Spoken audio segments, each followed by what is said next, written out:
ചീരവിത്ത് ഞാൻ പാവി. ഒരിക്കലും നിങ്ങൾ എറുമ്പ് പൊടി ഉപയോഗിക്കരുത്. എറുമ്പ് പൊടി എന്ന് പറയുന്ന സാധനം ഭയങ്കര മാരകമായ വിഷമാണ്. എല്ലാവരും ചീരവിത്ത് പാവിയിട്ട് എറുമ്പിനെ പിടിക്കാൻ എറുമ്പ് പൊടിയാണ് ഇടുന്നത്. എറുമ്പ് പൊടി ഇടുക. നമ്മുടെ വീട്ടിലെ ശകല അരിപ്പൊടി എടുത്താൽ മതി. ഇതാ വെരി സിമ്പിൾ. ഇതാ അരിപ്പൊടി എടുത്തു. ഇതാ ഇപ്പം ചീരവിത്ത് ഇട്ടു. Very simple.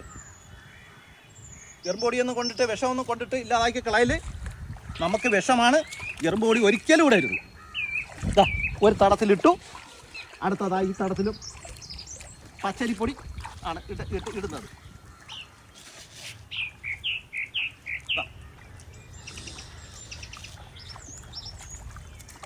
ഡയറക്റ്റ്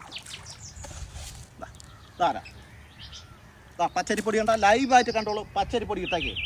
ഇനിയിപ്പോൾ ചീരവിത്തും പച്ചരിയും കൂടെ കിടക്കുകയും. ഇനി അടുത്തത് ചെയ്യേണ്ടത് അടുത്ത കുറച്ച് മണ്ണെടുക്കുക.